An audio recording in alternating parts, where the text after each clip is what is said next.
ముత్యాల జల్లు రెండవ భాగం. ఒకటవ భాగంలో రామచంద్రయ్య గారి ఆత్మహత్య సునీల్ని కలవరపరుస్తుంది.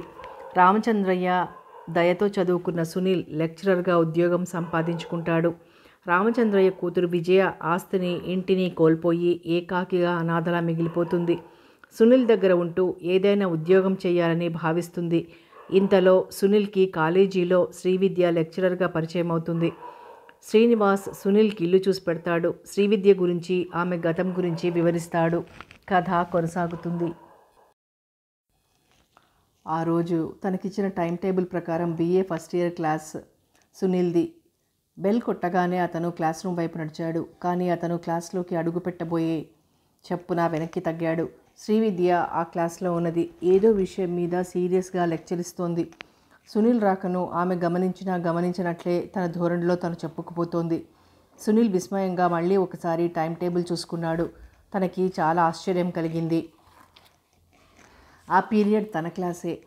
మరి బెల్ కొట్టినా ఆమె క్లాస్ నుండి బయటకు రాలేదు. తనను చూసి కూడా చూడనట్లు ఉండిపోయింది. అంత అవసరం ఉంటే, మాస్టారు మీ క్లాసు నేను తీసుకుంటాను అని కట్టసి కోసమైనా చెప్పొచ్చు కదా. అది సునీల్కి షేమ్గా అనిపించింది. అలాగే 2 నిమిషాలు బయట నిల్చుండిపోయాడు. ఒకసారి శ్రీవిద్య కనుకొసల్లోంచి అతన్ని చూసి నిర్లక్ష్యంగా తలెగరేసింది. మళ్ళీ తన ధోరణిలో పడిపోయింది. ఆమె నిర్లక్ష్య ప్రవర్తనకు అతనికి ఒళ్ళు మండిపోయింది. అయినా సహనాన్ని కొని తెచ్చుకున్నాడు.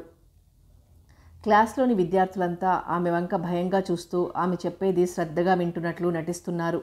ఈ మహాతల్లి ఎప్పుడు బయటికి వెళ్తుందా అని ఎదురు చూస్తున్నారు. శ్రీవిద్య ఆ ప్రయత్నం ఏమీ చెయ్యలేదు. తన వాగ్ధోరణిని ఆపలేదు. సునీల్కి అక్కడ నిలబడ్డం అవమానం అనిపించి తిరిగి స్టాఫ్ రూమ్లోకి వెళ్ళిపోయాడు. ఆయన వెళ్తుంటే ఒక విద్యార్థి లేచి నిల్చొని, మేడం ఈ పీరియడ్ సునీల్ గారిది, ఆయన వచ్చి వెళ్తున్నారని ధైర్యం చేసి చెప్పాడు. షటప్, ఇక్కడ నేను పాఠం చెప్తుంటే వినకుండా బయటకెందుకు చూసావు? నాకు ఆ మాత్రం తెలీదా? సిడౌన్ అని కోపంగా అరిచేసరికి ఆ విద్యార్థి తలదించుకొని కూలబడిపోయాడు. మళ్ళీ ఆమె పాఠం కొనసాగించింది. విద్యార్థులకు చాలా అసహనంగా అనిపించింది. అంతసేపటి నుంచి ఒకే సబ్జెక్టు వినాలంటే వాళ్లకు బోరుగా ఉంది. అది ఆమె గమనించడం లేదు. మరో 5 నిమిషాలు గడిచాయి. సునీల్ మళ్ళీ క్లాస్ రూమ్ వద్దకు వచ్చి తొంగి చూశాడు. శ్రీవిద్య క్లాస్లోనే ఉంది. అనర్గళంగా ఆమె లెక్చర్ సాగుతోంది. ఇప్పట్లో క్లాస్లోంచి బయటకు వచ్చే సూచనలు కనిపించలేదు. సునీల్ విసుగ్గా వాచి వంక చూసుకున్నాడు. అప్పుడే తన పీరియడ్లో పావు గంట గడిచిపోయింది. ఆమె ఉద్దేశం అతనికి అర్థం కావడం లేదు. ఆ పీరియడ్ కూడా ఆమె తీసుకోదలిచినట్లయితే ఆ మాట అతనితో చెప్పవచ్చు కదా. అసలు అతన్ని చూసి కూడా చూడనట్లు నిర్లక్ష్యంగా తలెగరేయడం. సునీల్ సహనం చచ్చిపోయింది. అంతసేపు మర్యాద కోసం ఆగాడు. ఇక లాభం లేదని లోపలికి అడుగు పెట్టాడు. ఎక్స్క్యూజ్ మీ మేడం, వినయంగానే పిలిచాడు సునీల్. ఆమె తల తిప్పి ముఖం చిట్లించింది. విద్యార్థులంతా ఆసక్తిగా చూడసాగారు. ఈ పీరియడ్ కూడా మీరు తీసుకుంటారా? అవును, చాలా తాపీగా నిర్లక్ష్యంగా అన్నది శ్రీవిద్య. అతని మనసు చివుక్కుమన్నది ఆ సమాధానం తీరు చూసి. మరి ఆ మాట ముందే చెప్పొచ్చు కదా. ఏం మీకు చెప్పకపోతే క్లాస్ తీసుకోకూడదా? అది సంస్కారవంతులు చేయదగ్గ పని కాదు. ఇది నా క్లాసు. మీకు అంతగా అవసరం అనిపిస్తే నా పర్మిషన్ అడిగి ఉంటే నాకు వాకిటి ముందు పచార్లు తప్పేవి. నన్ను చూసి కూడా కనీస మర్యాద కోసమైనా పలకరించలేదు. తోటి లెక్చరర్స్ను గౌరవించే విధానం ఇది కాదు అని రోషంగా అన్నాడు సునీల్. అంతే, ఆ మాటలకు ఆమె మోము ఎర్రగా అయిపోయింది. రోషంతో కోపంతో కళ్ళు కూడా ఎర్రబారాయి. పెదవులు కసిగా కొరుక్కుంది. అంటే నాకు సంస్కారం లేదనా మీ ఉద్దేశం? విసురుగా అడిగింది. మేడం, ఇది క్లాస్ రూమ్. ఇక్కడ మనం వాదించుకోవటం సమంజసం కాదు. ఇంతకు మీరు ఈ క్లాస్ తీసుకుంటారా, నన్ను తీసుకోమంటారా? ఆ సంస్కారం మీకుంటే క్లాస్ రూమ్లోకి వచ్చి గొడవ చెయ్యరు. మర్యాద మీకు మాత్రం తెలుసా? లెసన్స్ పూర్తయ్యేసరికి మరో 2 నిమిషాలు పట్టేది. అంత మాత్రం ఓపిక పట్టలేకపోవడం మీ తప్పు అని తప్పంతా తనదే అన్నట్లుగా నిందారోపణ చేసింది కోపంగా. సునీల్ ముఖం మ్లానమైంది.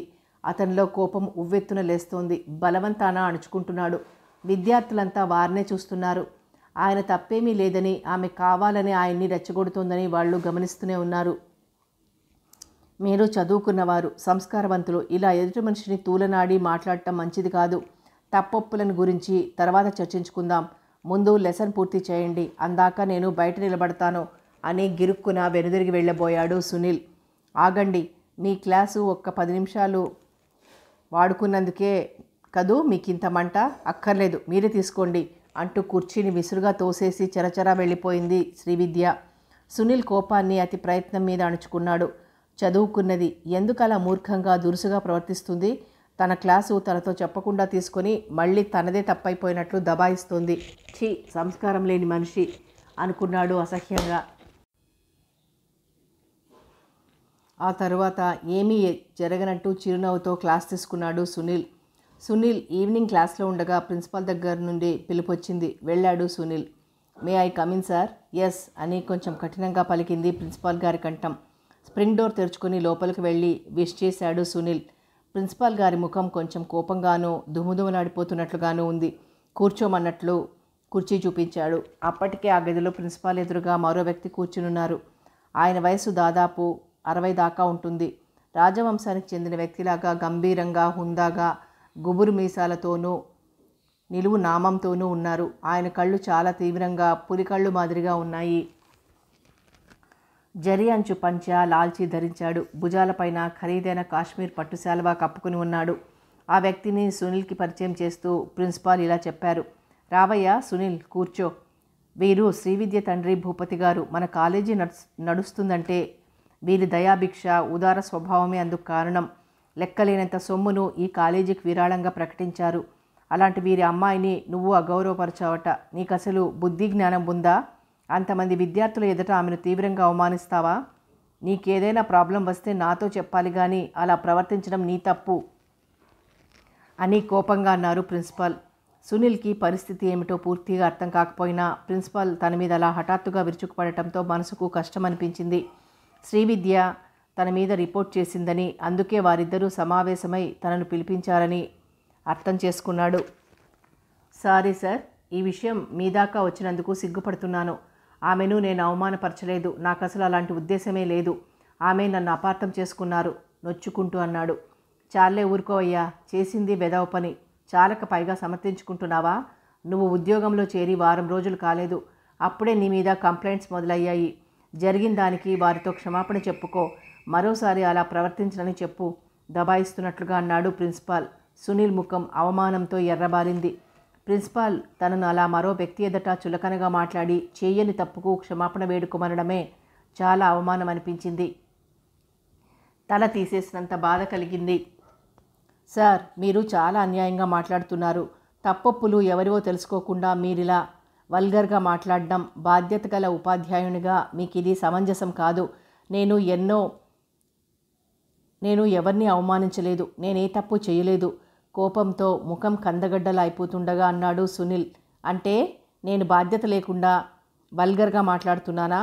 నిన్న వచ్చావు, అప్పుడే నన్ను కూడా ధిక్కరిస్తున్నావా? చూసారా భూపతి గారు, మీ ఎదుటే ఎంత నిర్లక్ష్యంగా మాట్లాడుతున్నాడో అని కోపంతో ఆయాసపడిపోయాడు. భూపతి గారు మాట్లాడలేదు. మౌనంగా తలూపుతూ సునీల్ వంకే పరిశీలనగా చూస్తున్నాడు. సునీల్కి ముళ్ళ మీద కూర్చున్నట్లు ఇబ్బందిగా ఉంది. ప్రిన్సిపాల్ ఎందుకలా మండిపడుతున్నాడో బోధపడ్డం లేదు. తన తప్పేమీ లేదంటే వినిపించుకోడు. చాలా సాదా మనిషిలా మాట్లాడుతున్నాడు. సార్, మీరు నన్ను అపార్థం చేసుకుంటున్నారు. ఏమిటయ్యా నీ బుకాయింపు? దయచేసి మీరు తొందరపడకండి. అసలు జరిగిందేమిటంటే, అక్కర్లేదు, నాకంతా తెలుసు. నువ్వు కావాలనే ఆమెను అవమానపరిచావు. ఎక్కడి నుంచో పొట్ట చేత పట్టుకొని వచ్చావు ఇక్కడికి. అంత తలబిరుస్తనం పనికిరాదు. కాస్త జాగ్రత్తగా ప్రవర్తించడం నేర్చుకో అంటూ కారాలు మిరియాలు నూరాడు ప్రిన్సిపాల్. ఆ మాటలతో సునీల్ ఆత్మాభిమానం బుస్సున పొంగింది. అవును సార్, నేను పొట్ట చేత పట్టుకొని ఇక్కడికి వచ్చాను నిజమే. పనిచేసి పొట్ట నింపుకోవాలనుకున్నాను. కానీ ఆ పొట్ట నింపుకునేందుకు ఆత్మను చంపుకునే నీచ స్థితికి ఇంకా రాలేదు. ఇది 10 మంది విద్యార్థులకు చదువు చెప్పే పాఠశాల. కానీ మనమే పాఠాలు నేర్చుకునే స్థితిలో ఉండడం ఈ కళాశాలకే సిగ్గుచేటు. అంటే మీ ఉద్దేశం? నిజం తెలుసుకుని మాట్లాడమంటున్నాను. నిజంగా అందులో నా తప్పేదైనా ఉంటే ఆమెకు క్షమాపణ చెప్పుకుంటాను. అంతేగాని చెయ్యని నేరానికి తలదించుకోవడం, నా వ్యక్తిత్వాన్ని బలిచేయడం నాకు నచ్చని పని. మీరు చెప్పినట్లు నేను చేయలేను ఖచ్చితంగా చెప్పేశాడు సునీల్. ప్రిన్సిపాల్ తినేసేటట్లు చూశాడు సునీల్ వంక. భూపతి గారు ఏమీ పెదవి విప్పి మాట్లాడలేదు. అసలు ఆయన మెప్పు పొందాలనే సునీల్ని అంత కఠినంగా మాట్లాడి క్షమాపణ చెప్పించాలని ఆరాటపడుతున్నాడు ప్రిన్సిపాల్. కానీ ఆయన ఆటలు సాగనివ్వడం లేదు సునీల్. కాసేపు వారిద్దరి మధ్య వాగ్వివాదం జరిగింది. ప్రిన్సిపాల్ ఉద్యోగం పీకేయిస్తానని బెదిరించాడు. ఆ మాటల్ని లెక్క చేయలేదు సునీల్. చెయ్యని దోషానికి తలవంచుకోవడం కన్నా అదే ఉత్తమం. ఎలాగూ పొట్టచేత పట్టుకుని బయలుదేరాను. ఇక్కడ కాకపోతే మరొక చోట ప్రయత్నిస్తాను. మీరు నా ఉద్యోగం పీకించేసినా మరేం చేసినా నా అభిప్రాయం మారదు. ఇక మీ ఇష్టం. కానీ బాధ్యత గల ఉపాధ్యాయునిగా మీ కర్తవ్యాన్ని కూడా కాస్త గుర్తుంచుకొని అసలు జరిగిందేమిటో నిజాయితీగా ఆలోచించి ఒక నిర్ణయానికి రండి అని అక్కడి నుండి బయటకు వచ్చేశాడు సునీల్. ప్రిన్సిపాల్ ముఖంలో నెత్తురు చుక్కలేదు. కోపంతో ఊగిపోయాడు. వేలెడు లేడు కుర్రకుంక ఎన్ని మాటలన్నాడో మీరే విన్నారుగా. ఇక ఉపేక్షించి లాభం లేదండి. ఇలాంటి కలుపు మొక్కల్ని వెంటనే ఏరేయాలి. లేకుంటే ఇతన్ని చూసి మిగతా వాళ్ళు కూడా నేర్చుకుంటారు. తప్పు చేసిన వెధవకు అంత పొగరా అని పళ్ళు నూరాడు ప్రిన్సిపాల్. అప్పటికి భూపతి గారు మాట్లాడలేదు. ఏమిటండి మీరు మాట్లాడరేమిటి? మీరిలా ఉపేక్షిస్తే లాభం లేదు. ఆ వెధవకు తగిన శాస్తి చేయాలి. వెంటనే సస్పెండ్ చేయమంటారా? వద్దు. ఎందుకని? అతను విస్మయంతో ఏదో చెప్పబోయాడు. భూపతి గారు అడ్డుకున్నారు. అతని పేరేమిటన్నారు? సునీల్. అతని సాయంత్రం మా ఇంటికి టీకి రమ్మని చెప్పండి అంటూ లేచాడు. గొంతులో ఏదో అడ్డుపడినట్లు, ఆయన మాటల్ని నమ్మలేనట్లు అయోమయంగా చూశాడు ప్రిన్సిపాల్. ఏమిటండి మీరనేది? ఆ వెధవన మీరు టీకి ఆహ్వానిస్తున్నారా? మన అమ్మాయి గారిని అవమానించిన వాడికి మర్యాద చేయడమా? చూడండి, మిగతా విషయాలన్నీ నేను అతనితో మాట్లాడతాను. సాయంత్రం 6 గంటలకు అతన్ని మా ఇంటికి పంపించడం మర్చిపోకు అని భూపతి గారు వెళ్ళిపోయారు. ప్రిన్సిపాల్ అయోమయంగా జుట్టు పిక్కున్నాడు. గేటు తెరుచుకొని కాంపౌండ్లోకి అడుగుపెట్టాడు సునీల్. అతన్ని చూసి తోటకు నీళ్లు పెడుతున్న తోటమాలి పరుగున వచ్చి, మీ పేరు సునీల్ బావా అని అడిగాడు. అవునన్నట్టు తలాడించాడు సునీల్. అయ్యగారు మేడపైన గదిలో ఉన్నారు. మీరొస్తే పైకి రమ్మన్నారని చెప్పాడు. సునీల్ తలూపి లోనికి కదిలాడు. ఇంద్రభవనాన్ని మరిపింపజేసే అందచందాలతోనూ అమరభోగాలందించే దివ్య మందిరంగానూ సిరి సంపదలతో తులతూగుతున్న ఆ బంగళాలోనికి ప్రవేశిస్తుంటే ఏదో అద్భుతమైన లోకంలోకి అడుగు పెడుతున్నట్లుగా అనిపించింది అతనికి. భూపతి గారు తనని ఎందుకు రమ్మన్నారో అర్థం కాలేదు. ఆ విషయం మొదట ప్రిన్సిపాల్ చెప్పినప్పుడు తను నమ్మలేదు. బహుశా ఆయన కూతురికి క్షమార్పణ చెప్పమని అడుగుతాడేమో, కాదంటే ఉద్యోగం తీసేస్తానని బెదిరిస్తాడేమో. కథ అంత దూరం వస్తే ఉద్యోగానికి రాజీనామా చేస్తాడు. అంతేగాని ఉద్యోగం పోతుందనే భయంతో చెయ్యని నేరాన్ని నెత్తిన వేసుకుని వాళ్ల ముందు దోషిలాగా నిల్చోలేడు. ఆ సంగతేమిటో ఇప్పుడే తేల్చుకోవాలి. డబ్బుంది కదా అని అహంకారంతో విర్రవీగే ఆయన కూతురికి బుద్ధి చెప్పుకోమని చెప్పాలి అనే పట్టుదలతో హాల్లోకి వెళ్ళాడతను. హాలు మధ్యగా 4 ఖరీదైన సోఫాలు వేసి ఉన్నాయి. వాటికి అందమైన లతలు, పువ్వులు, డిజైన్లు గల కవర్లు తొడగబడి ఉన్నాయి. మధ్యలో టీపాయ్ మీద ఫ్లవర్ వాజ్ ఉంది. అందులో తాజాగా పచ్చని ఆకుల మధ్య 2 రోజా పువ్వులు టీవీగా నిల్చొని ఉన్నాయి. నేల మీద అత్యంత ఖరీదైన నీలిరంగు కార్పెట్ పరచబడి ఉంది. గోడలకు నునుపుగా అద్దంలా మెరిసిపోయే పెయింట్ పూయబడి ఉంది. మంచి మంచి చిత్రపటాలు గోడలకు ఫ్రేములలో బంధించి అమర్చబడి ఉన్నాయి. కిటికీలకు, వాకిళ్లకు నీలిరంగు కర్టెన్లు వేలాడుతూ ఉన్నాయి. అది చాలా విశాలమైన హాలు. ఎడమవైపు నుంచి మేడ మీదకి వెళ్లేందుకు మెట్లున్నాయి. ఆ హాల్లో ఎవ్వరూ లేరు. సునీల్ మెట్లెక్కి సరాసరి పైకి వెళ్ళాడు. అక్కడ ప్రత్యేకంగా ఒక గది ఉన్నది. ఆ గది భూపతి గారిది. ఆయన గదిలోనే ఉన్నట్లు అనిపించి చిన్నగా స్ప్రింగ్ డోర్ నెట్టుకుంటూ లోపలికి అడుగు పెట్టబోయాడు. చల్లని శీతల వాయువు అతని ముఖం మీదకి వచ్చి దూకింది. ఆ వాయువుతో పాటు పరిమళభరితమైన మంచి ఖరీదైన సువాసన కూడా గుప్పుమన్నది. సోఫాలో కూర్చుని ఏదో మ్యాగజైన్ తిరిగేస్తున్న భూపతి గారు సునీల్ని చూసి, రా సునీల్, కమాన్ అంటూ సాదరంగా లోనికి ఆహ్వానించారు. ఆ గది చాలా అందంగా ఖరీదైన వస్తువులతో చల్లగా హాయిగా ఉంది. ఎయిర్ కూలర్లో నుండి వస్తున్న చల్లని గాలి ఆ గది నిండా పరుచుకుంది. సునీల్ లోపలికొచ్చాడు. ఎందుకు రమ్మన్నారట? ముందు కూర్చో అంటూ సోఫా చూపించారు భూపతి గారు. పర్వాలేదు చెప్పండి, మీరు పెద్దవారు, స్థితిమంతులు, మీ ఎదుట కూర్చునే తాహతు నాకెక్కడిది? రవంత వెటకారం ధ్వనించింది అతని కంఠంలో. భూపతి గారు చిన్నగా మందహాసం చేస్తూ సునీల్ చేయి పట్టుకుని సోఫాలో కూర్చోబెట్టారు. చెప్పు, కాఫీనా, టీనా, లేక కూల్ డ్రింకా అని అడిగారు నవ్వుతూ. ఆయన తనకెందుకింత మర్యాద ఇస్తున్నారో, తననెందుకు రమ్మన్నారో అర్థం కాక అయోమయంలో పడిపోయాడు సునీల్. భూపతి గారు కాలింగ్ బెల్ నొక్కారు. నౌకరు పాపయ్య వచ్చారు. టీ తీసుకురమ్మని భూపతి గారు నౌకరుకు ఆజ్ఞాపించారు. నీతో కాస్త తీరిగ్గా మాట్లాడదామని పిలిపించాను. నీకేమైనా అభ్యంతరమా? అభ్యంతరం ఉంటే ఇక్కడకు వచ్చేవాడిని కాదు. గుడ్. నీ మాటలు, నీ ప్రవర్తన, నీ వ్యక్తిత్వం నాకు బాగా నచ్చాయి. ప్రిన్సిపాల్ గారితో నువ్వు మాట్లాడిన మాటలకు నిన్ను అభినందించాల్సిందే అని నవ్వుతూ సునీల్ వదనంలోకి చూశాడు. సునీల్ ఏమీ అనలేదు. అతనికి లోలోన చాలా విస్మయంగా ఉంది. తన కూతుర్ని అవమానించానంటూ క్షమాపణ చెప్పమని, లేకుంటే ఉద్యోగం పీకేస్తానని బెదిరిస్తాడని, ఎదురు తిరిగితే తారాజువ్వలా మండిపడతాడని ఏదేదో ఊహించుకుంటూ వచ్చాడు. ఇక్కడ భూపతి గారు ఎంతో ఆదరంగా ఆహ్వానించి తన పట్ల అత్యంత ఆసక్తిని, ఇష్టాన్ని ప్రదర్శించడం విడ్డూరంగా అనిపించింది. సునీల్, నీ స్వగ్రామం ఏది? తెలియదు. నీ తల్లిదండ్రులు ఎవరు? వారెక్కడున్నారు? నువ్వొక్కడివేనా వారికి సంతానం? మీ నాన్నగారు ఏం చేస్తుంటారు? అని వరుసగా ప్రశ్నలు వేశారు. వాటన్నింటికీ సునీల్ ఇచ్చిన సమాధానం ఒక్కటే, సారీ సార్, మీరు అడిగిన ప్రశ్నలకు సమాధానం నా దగ్గర లేదు. అదేమిటి? ఆయన కళ్ళు రవంత ఆశ్చర్యంగా చూశాయి.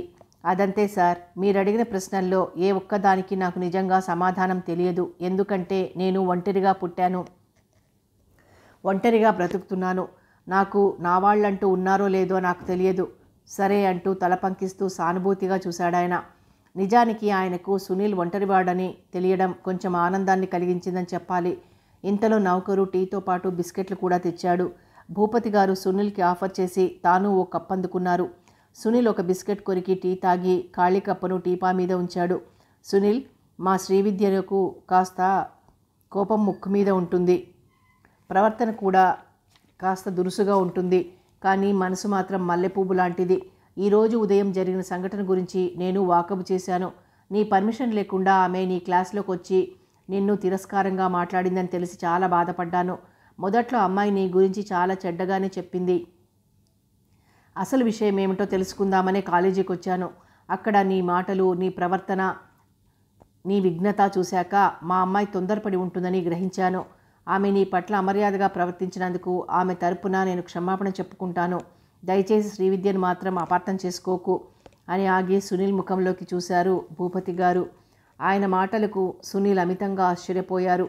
శ్రీనివాస్ ద్వారా మరికొందరికి ఆయన గురించి చాలా చెడ్డగా విన్నాడు. తను విన్నదానికి తను చూస్తున్న దానికి ఎక్కడా పొంతనలేదు. ఎంతో సంస్కారవంతంగానూ మానవత్వం ఉన్న మనిషిలాగాను ఆయన మాట్లాడే పద్ధతికి సునీల్ ముగ్ధుడయ్యాడు. సార్, మీరు పెద్దవారు, నన్ను క్షమాపణ కోరడం భావ్యం కాదు.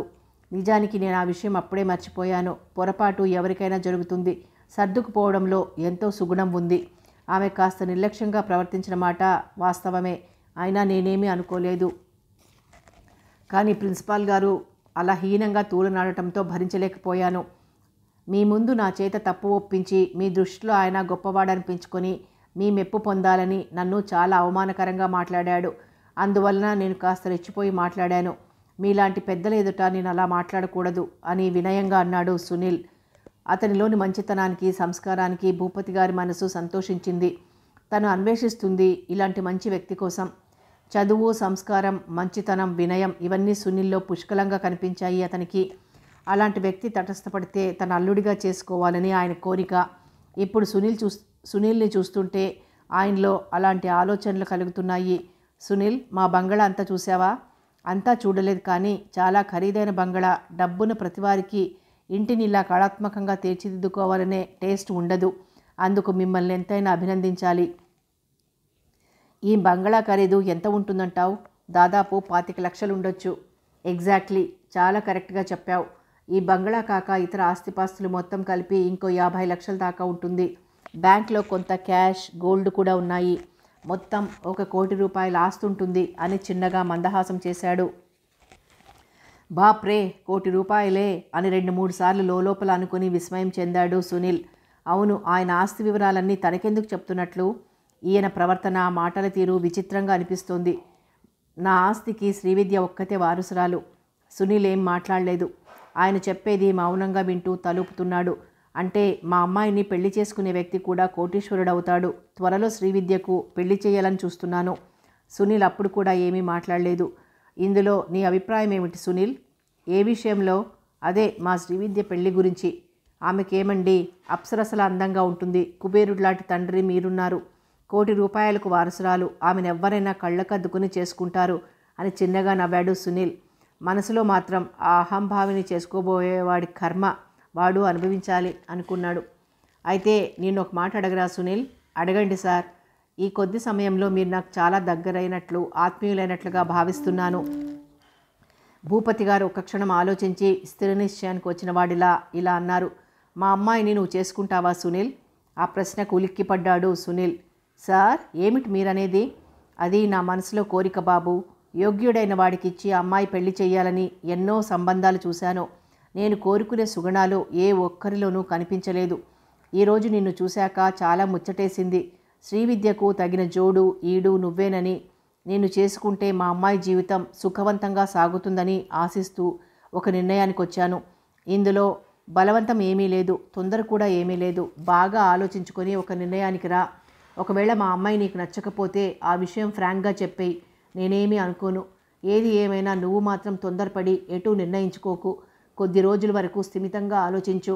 ఈ సంబంధం చేసుకోవడం నీకు ఇష్టమైతే మళ్ళీ నన్ను వచ్చి కలువు అని నవ్వుతూ భుజం తట్టారు భూపతి గారు. సునీల్ ఆశ్చర్యంలోంచి త్వరగా తేరుకోలేకపోయాడు. రూమ్కి వస్తూనే జరిగిందంతా శ్రీనివాస్కి చెప్పాడు సునీల్. శ్రీనివాస్ నమ్మలేనట్లు చూశాడు. నువ్వు చెప్పేదానికి ఆయన మాట్లాడే పద్ధతికి ఎక్కడా పొంతన లేదు సీను అన్నాడు భూపతి గారి గురించి. అదంతా నటన మిత్రమా. మనిషిని ఎర్రగా బుర్రగా ఉండేసరికి ఆయన కన్ను నీ మీద పడింది, అందుకే అలా నాటకమాడి ఉంటాడు అని కొట్టి పారేశాడు. అలాంటిదేమీ లేదు. చాలా మామూలుగా మాట్లాడారు. తన కూతురి ప్రవర్తనకు ఆమె తరపున క్షమాపణ అడిగారు. తన ఆస్తి వివరాలు చెప్పారు. చివరకు మా అమ్మాయిని చేసుకుంటావా అని అడిగారు. ఆలోచించుకుని చెప్పమన్నారు. బలవంతం ఏమీ లేదన్నారు. అంతసేపు మాట్లాడారు కదా, ఆ మాటల్లో ఎక్కడా పొరపాటు కానీ నటన కానీ లేదు. బయట జనులు ఆయన్ని గురించి ఎందుకలా వక్రంగా చిత్రించి చెప్తారో అదే నాకు విచిత్రంగా ఉంది. చాలా మంచి మనిషి. అసలు ఆ విధంగా పెళ్లి విషయం ఎత్తుతాడని నేను కలలో కూడా అనుకోలేదు అని నచ్చజెప్పాడు సునీల్. శ్రీనివాస్కి ఎందుకో భూపతి గారు అంత మంచివాడంటే నమ్మకం కలగటం లేదు. సునీల్ ముందు అలా నటించి తన కూతుర్ని అతని మెడకు చుట్టాలని తాపత్రయపడుతున్నాడని అనుకున్నాడు. మిత్రమా, నువ్వు చాలా రాంగ్ రూట్లోకి వెళ్ళిపోయావు. లేదు, నేను చెప్పేదంతా నిజమే చెబుతున్నావని నాకు తెలుసు. కానీ ఆయన కపట నాటకాన్ని గ్రహించుకోలేకపోయావు. లేకుంటే భూపతి గారు కోటీశ్వరుడై ఉండి ఒక మామూలు ఉద్యోగస్తుడిని అల్లుడిగా చేసుకోవాలని ఎందుకు ఉబలాట పడతాడు? ఈ మాటలు నమ్మడమేలా? ఇందులో ఏదో మోసం ఉంది. నువ్వు తొందరపడొద్దు అని హెచ్చరికగా అన్నాడు శ్రీనివాస్. ఆ మాటలు రుచించలేదు సునీల్కి. మరికొద్దిసేపు వారి మధ్య వాగ్వివాదం జరిగింది. అయితే నువ్వు ఆమెను చేసుకోదలిచావా? లేదు, నేను ఇంకా ఏమీ నిర్ణయించుకోలేదు. నువ్వు చెప్పిందే నిజమైతే తప్పకుండా ఈ పెళ్లికి ఒప్పుకో. ₹1,00,00,000 ఆస్తి వస్తుంది కదా, రవంత వ్యంగ్యంగా అన్నాడు శ్రీనివాస్. ఆ మాటలకి సునీల్ మనసు చివుక్కుమంది. సీను, ఆస్తి కోసం ఆ పొగరబోతును చేసుకోమంటావా? పెళ్ళైతే ఆమె పొగరు అణగొట్టవచ్చనుకో. భూపతి గారు ఏరికోరి నిన్ను అల్లుడుగా ఎంచుకున్నాడు. నువ్వైతే మెత్తనివాడివి, మంచివాడివి. ఆయన చెప్పు చేతుల్లో ఉంటావనుకుంటున్నాడు. ఇంకేం, వెంటనే అంగీకరించు. నా మిత్రుడు కోటీశ్వరుడైతే నాకు మంచిదే కదా అని అదోలా నవ్వాడు. నీకంతా వేళాకోళంగా ఉంది. మిత్రునివని సలహా ఇస్తావని చెప్తే దెప్పి పొడుస్తున్నావు. చిరుకోపంగా మూతి ముడిచాడు సునీల్. మరీ లేకుంటే ఏమిటి సునీల్? ఆమెను గురించి రకరకాలుగా కథలు ప్రచారంలో ఉన్నాయి. అవన్నీ తెలిసినవాడు ఆమెను పెళ్లి చేసుకోవటానికి ఎవ్వరూ ముందుకు రారు. ఒకవేళ ఎవరైనా వస్తే ఆమె ఆస్తి చూసి రావాల్సిందేనని నా అభిప్రాయం. భూపతి గారు తలుచుకుంటే కొండ మీద కోతిని కూడా దింపగలడనుకో. కానీ నీ వెంట పడడంలో ఆయన ఆంతర్యం ఏమిటో గ్రహించమంటున్నాను. పెళ్ళనేది 100 ఏళ్ల పంట, 2 రోజుల్లో తెల్లారేది కాదు. ఇలాంటి విషయాల్లో తొందరపాటు కూడదు. మనిషి సుఖంగా బ్రతకడానికి డబ్బు అవసరమే, కాదనను. కానీ డబ్బు కోసమని ఆ చెడిపోయిన ఆమెను కట్టుకోవాలనుకోవడం అవివేకం. అయినా నీకేం తక్కువని ఆమెను చేసుకోవాలి? సంస్కారహీనురాలు, అహంభావి, పొగరుబోతు అయిన శ్రీవిద్యను చేసుకుంటే నువ్వు సుఖపడగలవా? ఆ నిర్లక్ష్య వైఖరిని భరించగలవా? ఆలోచించు. ఇదంతా నీ మేలు కోరే చెప్తున్నాను. ఈర్ష్యపడుతున్నానని మాత్రం అపార్థం చేసుకోకు అని అన్నాడు శ్రీనివాస్. అవేం మాటలు సీను? నిన్ను నేను అపార్థం చేసుకోవడమా? నా శ్రేయస్సు కోరే మిత్రునిగా మంచి మాటలే చెప్తున్నావు. నువ్వన్నట్లు శ్రీవిద్యతో సర్దుకుపోవడం, ఆమెతో కలిసి కాపురం చేయడం అంటే కొంచెం కష్టమే.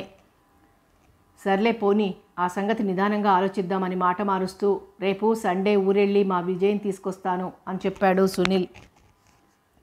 శ్రీనివాస్ మరేమీ అనలేదు. మరుదినం ఇద్దరు బజారుకు వెళ్ళి సునీల్కి కావలసిన కొన్ని సామాగ్రి, వంట సరుకులు కొని తెచ్చారు. అన్నీ ఇంట్లో సర్దారు ఇద్దరూ కలిసి. ఆదివారం బయలుదేరాడు సునీల్. దారి పొడవునా శ్రీవిద్యను గురించి, భూపతి గారిని గురించి ఆలోచించసాగాడు. ఆమె సంగతి వదిలేస్తే భూపతి గారిని చూస్తే మాత్రం ఆయన నాటకం ఆడుతున్నాడని ఎవరూ అనలేరు. ఎంతో మర్యాదగా ఆత్మీయంగా మాట్లాడారు. ఇక శ్రీవిద్య మనస్తత్వమే కొంచెం అసహ్యకరంగా ఉంది. తరువాత ఆమె క్యారెక్టర్ మంచిది కాదని పుకారు. అందులో ఎంతవరకు నిజముందో భగవంతుడికి తెలియాలి. మనిషి అందగత్తే. ఆ ప్రవర్తన, మాట్లాడే నిర్లక్ష్య వైఖరే మంట పుట్టిస్తుంది. ఏమైనా తన జీవితంలో ఇలాంటి సంఘటన జరగడం ఆశ్చర్యమే. లేకుంటే భూపతి గారి లాంటి కోటీశ్వరుడు తన ఇంటి అల్లుడుగా చేసుకుంటానని అడగడం ఏమిటి? పెళ్లి గురించి తనకింకా ఎటువంటి ఆలోచన లేదు.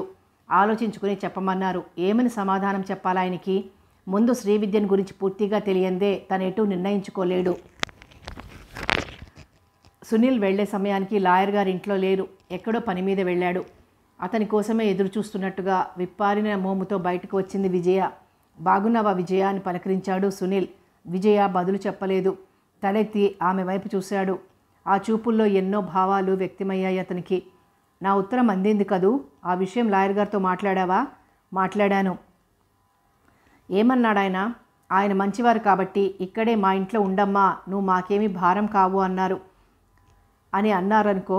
నాకు మాత్రం ఒకరిని ఇబ్బంది పెట్టడం ఇష్టం లేదు అని అంది. అక్కడ ఉండడం ఆమెకు పూర్తిగా ఇష్టం లేదని స్పష్టమవుతోంది. సునీల్ ఇంకేమీ అనలేదు. లాయర్ గారు వస్తూనే వెళ్ళిపోదాం, బట్టలు అవి సర్దుకో అన్నాడు. విజయ తలూపింది. మరో గంట తరువాత లాయర్ గారు వచ్చారు. ఎంతసేపు అయింది సునీల్ నువ్వొచ్చి అని పలకరించాడు. ఇప్పుడేనండి, విజయ్ను నాతో పాటు తీసుకెళ్దామని వచ్చాను. ఆ విషయం అమ్మాయి చెప్పింది. ఆమె మనస్తత్వం ఏమిటో నాకు బోధపట్టడం లేదు. ఇక్కడే మా అమ్మాయితో పాటు ఉండమంటే వినలేదు. అక్కడ నీ దగ్గరకు వచ్చి ఉద్యోగ ప్రయత్నం చేస్తుందట. ఏమిటో ఎంత చెప్పినా తన నిర్ణయం మార్చుకోలేదు. సరే మనమేం చేస్తాం? ఆమెకి ఎక్కడిష్టమైతే అక్కడే ఉండనీలే అని అనుకున్నాను. నువ్వు కూడా ఆమెకు ఆత్మీయుడివే కదా, అలాగే తీసుకెళ్ళు అని తన ఆమోదాన్ని అయిష్టంగానే తెలిపారు శివభూషణం గారు. మరో గంట తర్వాత విజయ్ని వెంటబెట్టుకుని స్టేషన్కి బయలుదేరాడు సునీల్. రిక్షాలోంచి మెరుపుతీగ లాంటి అమ్మాయి దిగడం చూసి శ్రీనివాస్ కుతూహలంగా రూమ్ నుండి బయటకు వచ్చాడు. ఈమెనా విజయ? మెరుపుతీగల అందంగా నాజుగ్గా ఉంది. పాపం తండ్రిని ఆస్తిని పోగొట్టుకొని ఒంటరిదైపోయింది. సునీల్ మంచివాడు కాబట్టి ఆమె బాధ్యతను స్వీకరిస్తున్నాడు అని సానుభూతిగా అనుకున్నాడు ఆమెను చూసి. సునీల్ రిక్షాకు డబ్బులిచ్చి పంపి సూట్ కేసు పట్టుకుని లోపలికి వచ్చాడు. అతని వెంట ఆమె కూడా వచ్చింది. ఏమిటి సీను, ఎందుకు ఇలా తెల్లబోయి చూస్తున్నావు? నేను చెప్పానే విజయ్ని. ఈమె విజయ. ఇతని పేరు శ్రీనివాస్. ఈ 10 రోజుల్లో మా ఇద్దరికి చాలా దోస్తీ కుదిరింది. నాకు రూమ్ అవి చూసిపెట్టి చాలా సహాయం చేశారు అని నవ్వుతూ ఒకరినొకరికి పరిచయం చేశాడు సునీల్. 2 చేతులు జోడించి చిరునవ్వుతో నమస్కరించింది విజయ. అప్రయత్నంగా శ్రీనివాస్ కూడా చేతులు జోడించాడు. చారడేసి కళ్ళతో తీర్చిదిద్దినట్లుండే ముక్కు మొహాలతో సజీవ శిల్పంలా ఉందామె. ఆమె మీద నుండి చూపులు మరల్చుకోలేకపోయాడు శ్రీనివాస్. అతన్ని చూపుల్ని ఎదుర్కోలేక ఇబ్బందిగా సిగ్గుగా చూపులు కిందకు వాల్చుకుంది విజయ. నీకేమైనా దయ్యం పట్టిందా సీను? ఎందుకలా నిలువుగుడ్లేసుకుని చూస్తావు? వచ్చిన అతిథులకు కాస్త కాఫీ గట్రా ఇచ్చేదేమైనా ఉందా అని నవ్వుతూ సూట్ కేస్ టేబుల్ మీద పెట్టి అలసటగా కుర్చీలో కూర్చుండిపోయాడు సునీల్. కూర్చో విజయ, పర్వాలేదు, ఇది మనగదే. సీను కాఫీ చాలా బాగా చేస్తాడు. వంట కూడా మహా అద్భుతంగా వండుతాడు. ఈరోజు ఇతని చేతి వంట రుచి చూసి రేపటి నుండి మన స్వయంపాకం మొదలు పెడతాను అని బిగ్గరగా నవ్వాడు. మరీ అంత ఇదిగా పొగడకు. ఏదో హోటల్ తిండి సహించక వంట చేసుకుంటున్నాను కానీ నా చేతి వంట ఏమవుతుంది? రండి, వచ్చి కూర్చోండి. ప్రయాణం బాగా సాగిందా? నేను మీకు తెలియకపోయినా సునీల్ మీ గురించి చెప్పారు అని పలకరించాడు విజయ్ను శ్రీనివాస్. ఆ రోజు రాత్రికి వంట తనే చేశాడు శ్రీనివాస్. ముగ్గురు వడ్డించుకొని కూర్చున్నారు భోజనానికి. ఎందుకో వారితో కలిసి భోంచేయాలంటే కాస్త సిగ్గుగా అనిపించింది విజయకు. అది గమనించిన శ్రీనివాస్, చూడండి విజయ్ గారు, రేపటి నుండి మనం సహజీవనం సాగించబోతున్నాం. మన మధ్య మొహమాటాలు అరమరికలు ఉండకూడదు. మంచి స్నేహితుల్లా కలిసిమెలిసి ఉండాలన్నది నా కోరిక అన్నాడు. విజయ ఏమీ అనలేదు. చిన్నగా నవ్వి ఊరుకుంది. సునీల్ అందుకొని, అవును విజయ, ఈ కొత్త స్థలంలో సీను పరిచయం కాకపోయినట్లయితే చాలా ఇబ్బంది పడిపోయేవాడిని. ఒక రకంగా మనకు రక్షణ, పెద్ద దిక్కు ఇతనే అని సీను పట్ల కృతజ్ఞతగా చూస్తూ అన్నాడు. విజయ్ కూడా అతని వంక కృతజ్ఞతగా చూసింది. ఆమె చూపులకు అతని మానసం పొంగిపోయింది. ఎందుకో ఆమెను చూసిన తొలి క్షణం నుంచి అతని హృదయం తీయగా స్పందించసాగింది. ఆమెతో మాట్లాడాలని, ఆమె మాట్లాడుతూ ఉంటే వినాలని, విశాలమైన ఆమె కళ్ళల్లోకి చూస్తూ అలాగే కూర్చోవాలని ఏవో పిచ్చి పిచ్చి ఊహలు కలుగుతున్నాయి. తన ఊహలకు తనే ఆశ్చర్యపోయాడు శ్రీనివాస్. ఏమిటి ఇలా ఆలోచిస్తున్నాడు? ఆమెతో పరిచయంకు అన్ని గంటలు కూడా కాలేదు. తను ఇలా ఆలోచిస్తున్నాడు. ఆమెకు తెలిస్తే ఏమనుకుంటుంది అని తనకు తాను మందరించుకున్నాడు. వంటకాలు చాలా రుచిగా చేశారు. కొన్నాళ్ళు మీ దగ్గర నేను ట్రైనింగ్ తీసుకోవాలనుకుంటున్నాను అని అప్పటికి పెదవి విప్పి చిన్నగా నవ్వింది విజయ. ఆ మాటలకు శ్రీనివాస్ చిన్నగా నవ్వి సంతోషించాడు. నిజంగా నా వంట నచ్చిందా, లేక మొహమాటంగా అలా అంటున్నారా? మొహమాటం కాదు, నిజంగా బాగా చేశారు. ఇంతవరకు నాకు వంట చేసేదే రాదు. 4 రోజులు మీరు చేసేది చూపిస్తే మీకు చేతులు కాల్చుకునే శ్రమ తప్పిస్తాను. అంతకన్నా మహాభాగ్యమా అనుకున్నాడు శ్రీనివాస్ మనసులో. ఆ రోజు సునీల్కి 2వ పీరియడ్ లీజర్ కావడంతో స్టాఫ్ రూమ్లోకి వచ్చాడు. అక్కడ శ్రీవిద్య ఒక్కతే కూర్చుని ఉంది. ఆమె చేతిలో ఇంగ్లీష్ నావల్ ఉంది. అతడిని చూసి అసహనంగా ముఖం చిట్లించి మళ్ళీ పుస్తకంలో తలదూర్చబోయింది. ఇంతలో సునీల్ ఆమె దగ్గరగా వచ్చాడు. ఆ రోజు జరిగిన సంఘటన గురించి ఆమెతో మాట్లాడి ఆమె మీద తనకు ఎలాంటి దురభిప్రాయం లేదని, ఆ విషయాన్ని మర్చిపోమని చెప్పాలనుకున్నాడు. ఇప్పటికీ ఆమెతో ఏకాంతంగా మాట్లాడే అవకాశం దొరికింది. గుడ్ మార్నింగ్ మేడం అని నవ్వుతూ విష్ చేసి ఆమెకెదురుగా టేబుల్ పక్కనున్న కుర్చీలో కూర్చున్నాడు సునీల్. ఆమె పలకలేదు. తనని కాదన్నట్లు పుస్తకంలోంచి తలెత్తలేదు. ఖరీదైన నీలిరంగు చీర కట్టింది. అదే రంగు మ్యాచింగ్ జాకెట్ ధరించింది. బదులుగా అల్లిన జడలో ఆకులతో కూడిన తెల్ల గులాబీ అలంకరించుకుంది. చెవులకు బంగారు జూకాలు, మెడలో సన్నని బంగారు గొలుసు, ఎడమ చేతికి ఖరీదైన బంగారు రిస్ట్ వాచి, మరో చేతికి 2 బంగారు గాజులు ఉన్నాయి. ఆ కొద్దిపాటి అలంకరణతోనే ఆమె చాలా అందంగా ఉన్నది. ఒక్క క్షణం ఆమె మీద నుండి చూపులు తిప్పుకోలేకపోయాడు సునీల్.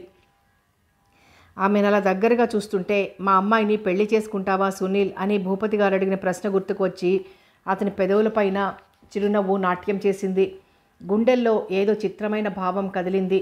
పొగరబోతు అమ్మాయిల్ని చూస్తే ఏడిపించాలనిపిస్తుంది. సునీల్కి ఇప్పుడు శ్రీవిద్యను చూసి కూడా అలాగే అనిపించి చిన్నగా మాటల్లోకి దించాలని ప్రయత్నించాడు. మేడం, మీరెక్కడ చదువుకున్నారు? శ్రీవిద్య చటుక్కున తలెత్తి తీవ్రంగా చూసింది. నేనెక్కడ చదివితే మీకెందుకు? ఏం లేదు, నమస్కారం చేస్తే ప్రతి నమస్కారం చెయ్యాలని మీ కాలేజీలో నేర్పలేదేమోనని అనుమానం కలిగి అలా అడిగాను. ఆమె కళ్ళు కోపాన్ని సంతరించుకున్నాయి. ఎర్రని మోము మరింత ఎర్రబారింది. చూడండి, నాతో అనవసరంగా గిల్లి కజ్జాలు పెట్టుకోవాలని ప్రయత్నించొద్దు. నా ఇష్టం. నాకు నమస్కారం చేయాలనిపిస్తే చేస్తాను, లేకుంటే లేదు.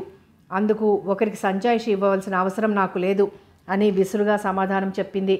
మీకు ముక్కు మీద ఉంటుంది కోపం అని చిన్నగా చిలిపిగా నవ్వుతూ అన్నాడు సునీల్. ఆమె ఏమీ అనలేదు. అసహనంగా చూసింది. ఏమైనా ఆడవారికి అంత కోపం పనికిరాదండి. అసలు నన్ను చూసినప్పుడల్లా ఇలా కోపం తెచ్చుకుంటారెందుకు? మీ పట్ల నేను ఎప్పుడైనా అమర్యాదగా ప్రవర్తించలేదే. మొన్న మీరే నన్ను క్లాస్లో అవమానించారు. అయినా నేను దాన్ని మర్చిపోయాను. మనమంతా ఒక చోట కలిసి పనిచేస్తున్నాం కాబట్టి ఇలా బద్ధశత్రువుల్లా పోట్లాడుకోవడం ఏమీ బాగాలేదు. కాస్త నలుగురితో కలివిడిగా మాట్లాడితే మీకు కలిగే నష్టం ఏమీ లేదు. Stop it. నేను ఎవరితోనూ ఎక్కువగా మాట్లాడను. నాకు ఇష్టం లేదు. నా ఇష్టాన్ని కాదనే హక్కు, అధికారం ఎవరికీ లేదు. అనవసరంగా నా విషయాల్లో జోక్యం చేసుకుని నన్ను రెచ్చగొట్టకండి. అనవసరంగా మిమ్మల్ని కదిలించాలని కోరిక నాకు లేదనుకోండి. మొన్న జరిగిన సంఘటన మర్చిపోండి చెప్దామని వచ్చాను. మీరెవరు నాకు చెప్పటానికి? నాకు జరిగిన అవమానాన్ని నేను ఎప్పుడూ మర్చిపోలేను. అవసరం వచ్చినప్పుడు ప్రతీకారం తీర్చుకుంటాను కానీ ఎవ్వరినీ వదలను. అయితే నా మీద కూడా ప్రతీకారం తీర్చుకుంటారా? కొంటెగా నవ్వుతూ అన్నాడు సునీల్. శ్రీవిద్య చురుచురా మండిపోయేటట్లు చూసింది. రౌడీలతో మాట్లాడే అలవాటు నాకు లేదు అని విసురుగా లేచి వెళ్ళిపోయింది. రౌడీలు నేర్పించడం నాకు వేడుక అని చురుకంటించాడు. ఆ మాటలతో శ్రీవిద్య అగ్నిశిఖలా మండిపోయింది. ఏమన్నావు? నేను రౌడీనా అంటూ విసురుగా అతని మీదకి రాబోయింది. ప్లీజ్, మీరు అక్కడే ఆగిపోండి. నేను అసలే రౌడీని. పొరపాటుగా నా మీద చెయ్యెత్తారనుకోండి, పువ్వులాంటి మీ శరీరం నలిపేయకుండా ఉంటానా? మీకు బుద్ధి చెప్పకుండా ఉంటానా అని నవ్వుతూ కుర్చీలోంచి లేచి నిలబడ్డాడు సునీల్. బుద్ధి లేని మనుషులతో మాట్లాడడం నాదే బుద్ధి తక్కువ అని తన కోపాన్ని టేబుల్ మీద చూపిస్తూ విసురుగా టేబుల్ని తన్ని చరచరా అక్కడి నుండి వెళ్ళిపోయింది శ్రీవిద్య. ఆమె అలా కోపంగా వెళ్తుంటే అతని పెదవులపై చిరునవ్వు చిందింది. భగవంతుడు ఈమెకు సుందరమైన రూపాన్ని, వెన్నెల్లా మెరిసిపోయే సౌందర్యాన్ని ఇచ్చాడు.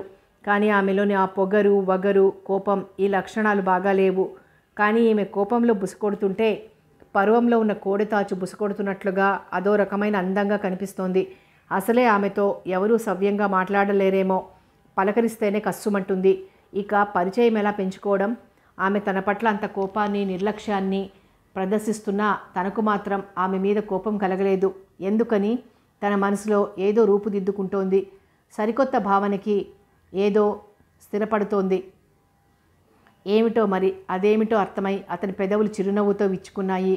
ఆ పొగరబోతు శ్రీవిద్యను ప్రేమిస్తున్నాడా? శ్రీనివాస్ కాలేజీ నుండి వచ్చాక వంట కార్యక్రమంలో పడ్డాడు. విజయ అతని పక్కన చేరి కూరలు అవి తరిగిస్తూ అతనికి వంట పనిలో సహాయం చేస్తూ ఏది ఎలా చేయాలో అడిగి తెలుసుకుంటోంది. ఆమె తన పక్కన నిలబడటం, తనతో మాట్లాడటం, తన దగ్గర వంట నేర్చుకోవటం ఇవన్నీ శ్రీనివాస్కు ఎంతో ఉత్సాహాన్నిస్తున్నాయి.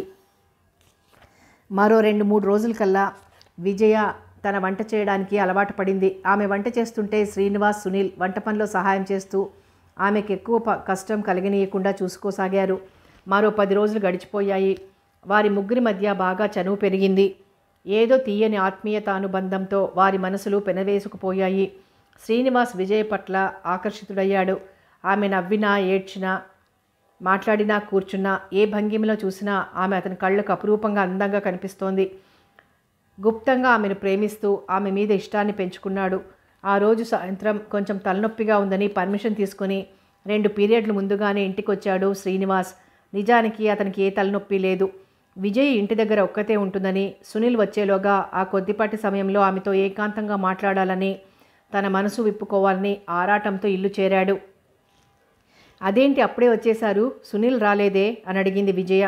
ఆయనకి ఇంకా 2 పీరియడ్లు ఉన్నాయి, నాకు లీజర్ ఉండడంతో వచ్చేశాను అని చెప్పాడు శ్రీనివాస్. సమయానికి వచ్చారు. మీతో ఒక ముఖ్య విషయం మాట్లాడాలి. ఫ్లాస్క్లో కాఫీ ఉంది, ముందు తాగండి అంది విజయ.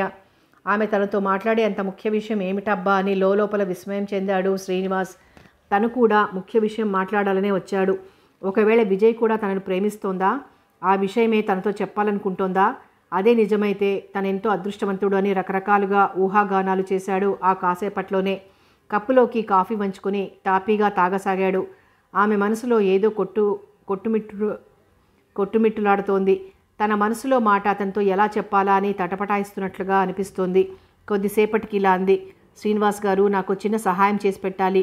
ఏమిటి విజయ, ఏం చేయాలి అడిగాడు. ఏమీ లేదు, నాకు కంపెనీ నుండి ఇంటర్వ్యూ వచ్చింది. రేపు 10 గంటలకి ఇంటర్వ్యూ. నేను ఒక్కదాన్నే వెళ్ళాలంటే కాస్త బెరుగ్గా ఉంది. మీరు కాస్త తోడు వస్తే ధైర్యంగా ఉంటుంది అని అతని ముఖంలోకి చూసింది. అలాగా, భలే దానివే. మాకెవరికీ తెలియకుండా ఉద్యోగానికి ఎప్పుడు అప్లై చేశావు? నవ్వుతూ సమాధానం చెప్పింది విజయ. మరి ఈ సంగతి సునీల్కి తెలుసా? లేదు, అతనికి తెలిస్తే నన్ను ఇంటర్వ్యూకి వెళ్ళనియ్యరు. అసలు నేను ఉద్యోగం చేయటం అతనికి ఇష్టం లేదు. నాకు మాత్రం ఇలా ఒంటరిగా కూర్చుని ఉంటే చాలా బోర్గా ఉంది. అందుకే అతనికి తెలియకుండా ఇంటర్వ్యూ చేసి వద్దాం. ఉద్యోగం వస్తే అప్పుడు సునీల్కి నచ్చచెప్పవచ్చు. ఏమంటారు? రేపు తోడుగా వస్తారా? బాగానే ఉంది. ఈ సంగతి సునీల్కి తెలిస్తే నొచ్చుకుంటాడేమో. అయినా నాకు కాలేజీ ఉంది కదా. రేపు ఒక్క పూట సెలవు పెట్టిరండి ప్లీజ్. నా కోసం ఆ మాత్రం సహాయం చేయలేరా? బ్రతిమాలుతున్నట్లుగా అంది విజయ. ఇక ఆమె మాట కాదనలేనట్లు అలాగేనని తలూపాడు శ్రీనివాస్. విజయ తృప్తిగా నిట్టూరుస్తూ, నాకు ఈ ఉద్యోగం వచ్చిందంటే తొలి జీతంతో మీకు సునీల్కి మంచి బట్టలు కొనిస్తాను అని నవ్వింది. ఆమె మాటలకు అతను కూడా పకపకా నవ్వాడు. ఇంతలో అనుకోకుండా సునీల్ ప్రత్యక్షమయ్యాడు. ఏమిటి అంతలా నవ్వేస్తున్నారు అంటూ లోపలికి ప్రవేశించాడు. ఇతనెందుకు ఊడిపడ్డాడు పానకంలో పుడకలాగా? కొంపతీసి నన్ను బాడీగార్డ్లాగా వెంబడించడం లేదు కదా అని లోపల అమాయకంగా అనుకున్నాడు శ్రీనివాస్. పైకి మాత్రం నీకు కూడా లీజరా, అప్పుడే వచ్చేశావు నవ్వుతూ అడిగాడు. అవునన్నట్లు తలాడిస్తూ ఏమిటి విశేషం అని అడిగాడు సునీల్. ఏం లేదు విజయ్కు అంటూ చప్పున నాలుక ఖర్చుకున్నాడు. విజయ్ కంగారుగా చూస్తూ, అబ్బే ఏం లేదు, బాగా అలసిపోయినట్లున్నావు, కాఫీ తాగుతావా అంటూ మాట మారుస్తూ ఫ్లాస్క్లోంచి కాఫీ ఉంచి అతనికి కూడా ఒక కప్పు కాఫీ ఇచ్చింది విజయ. సునీల్ కప్పు అందుకుంటూ ఆమె కళ్ళల్లోకి చూశాడు. ఆమె కళ్ళు కలవరపాటుగా ఏదో విషయాన్ని కప్పిపుచ్చుతున్నట్లుగా అనిపించి అతనికి ఏదో అనుమానం కలిగింది. విజయ, ఏం జరిగింది? ఏముంది, జరగడానికి ఏమీ లేదు అని నవ్వింది విజయ. లేదు, నా దగ్గర ఏదో దాస్తున్నావు. ఏం, నేనంత పరాయివాడినైపోయానా? నిష్ఠూరంగా అన్నాడు శ్రీనివాసం చూస్తూ. నువ్వు కూడా నా దగ్గర నాటకాలు ఆడగలవు సీను. ఏమో అనుకున్నాను, అసాధ్యుడివే అని చురచురా చూశాడు సునీల్. శ్రీనివాస్ గతుక్కుమన్నాడు. అసలు విషయం సునీల్ దగ్గర దాస్తే ముందు ముందు అతను తనని అపార్థం చేసుకోవచ్చు. విజయ్ ఇంటర్వ్యూ సంగతి చెప్పేస్తే ఏమవుతుంది? వద్దంటాడా? తను బతిమాలి ఆమెను ఉద్యోగం చేయనీయమని చెప్పాలి అని అనుకుని అసలు సంగతి చెప్పేశాడు శ్రీనివాస్. ఏం లేదు సునీల్, విజయ్ ఆ మధ్య ఏదో కంపెనీలో క్లర్క్ పోస్ట్ ఖాళీగా ఉందని పేపర్లో చూసి అప్లై చేసిందట. ఆ కంపెనీ నుంచి ఇంటర్వ్యూ వచ్చింది. ఆ సంగతి నీకు తెలిస్తే కోప్పడతావని భయపడుతోంది. నిజమా అన్నట్లు చూశాడు విజయ్ వంక సునీల్. విజయ తప్పు చేసిన దోషిలా తలదించేసుకుంది. అంటే ఉద్యోగం చేయడానికే నిర్ణయించుకున్నావన్నమాట. అయినా ఇప్పుడు నీకేం కష్టం వచ్చిందని ఉద్యోగం చేయాలనుకుంటున్నావు? చేసి ఎవరిని ఉద్ధరించాలి? నేను ఇంకా బతికే ఉన్నాను విజయ. 7 అంతస్తుల మేడలో మరుమల్లెల పరదాల మాటున సుకుమారంగా పెరిగిన దానివి. నువ్వు ఉద్యోగం పేరిట ఒకరి కింద పనిచేస్తావా? వద్దు విజయ, దయచేసి అలాంటి ఆలోచన పెట్టుకోవద్దు. నేను నీకు తోడబుట్టిన వాడిని కాకపోయినా అంతకన్నా ఎక్కువగానే నిన్ను అభిమానిస్తున్నాను. ఇప్పటికే నీ చేత ఇంటి పనులు చేస్తున్నందుకు చాలా బాధపడుతున్నాను. ఇప్పుడు ఉద్యోగం అంటూ వెళ్ళి ఒకరి ముందు చేతులు కట్టుకొని నిలబడితే నేను భరించగలనా? సునీల్ కంఠం ఆవేదనగా పలికింది. అతని ఆత్మీయతకు అనురాగానికి విజయ్ కళ్ళల్లో నీరు తిరిగాయి. నేను నష్టజాతకురాలిని సునీల్. లంకంత కొంపను, రంగరంగ వైభవంగా వెలిగిన ఆస్తిని, కన్నతండ్రిని అన్నింటినీ పోగొట్టుకున్న శాపగ్రస్తను. నీ మంచితనంతో నన్ను ఇంకా హీనురాల్ని చేయకు. నన్ను ఉద్యోగం చెయ్యని. నా కాళ్ల మీద నేను నిలబడితే నాకదో తృప్తి.